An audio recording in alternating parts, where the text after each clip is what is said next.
कुरंग मातंग पतंग भृंग मीना हता पंचभिरेव पंचः एकः प्रमादी स कथम न हन्यते यह सेवते पंचभिरेव पंच।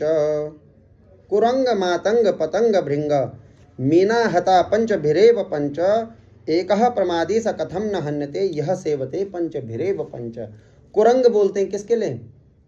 आपने हिरण का नाम सुना होगा, मृग। हिरण को जब शिकारी शिकार करता है ना उसका, तो उसके लिए क्या करता है, शिकारी बैठा होगा वहां बंदूक पकड़ के और एक इधर से उसको घेरता है। इसने इधर से यूं करा, अब हिरण सोचता है कि बस यहां से आ गया, वो आगे के लिए भागता है और वहां शिकारी पहले से उसकी उसमें बैठा हो प्रतीक्षा में, उसने उसको गोली मारी, हिरण खत्म। हिरण के अंदर कौन सा दोष हुआ? कान का। मातंग मतंग जो अपने मद में चलता है, किसके लिए बोला मैंने? कौन चलता है मद में? हाथी।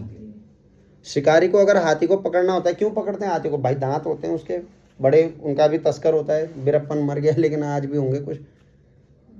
तो हाथी का क्या होता है? हाथी होता है स्पर्श का, इसके अंदर दोष होता है स्पर्श का, कामांध होता है। तो जब इसको शिकारियों को पकड़ना होता है तो एक नकली हथीनी का पुतला बनाया जाता है, बिल्कुल उसी रंग का, और पूरे जंगल में गड्ढा किया जाता है, उस गड्ढे के ऊपर घास फूस से ढका जाता है और सामने हथीनी का पुतला लगाया। हाथी ने सोचा ये हथीनी है, उसके स्पर्श के चक्कर में इतना अंधा हो जाता है, भाग के जाता है और गड्ढे में गिरता है। शिकारी उसको मारता है, उसका दांत निकाल के। कुरंग मातंग पतंग, आपने देखा होगा लाइट पे दीपक की लौ जब जलती है तो कीड़े आते हैं उसके पास बार बार, उसको क्या? चमक, आंखों का दोष।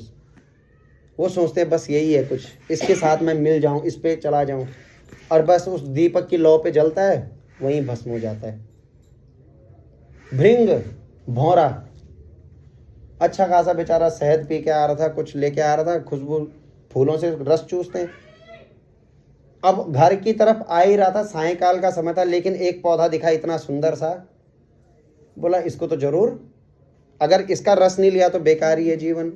आया, उसके ऊपर बैठा, उसकी खुशबू में, उसके रस में इतना मुग्ध हो गया कि समय भूल गया कि सायंकाल की बेला है।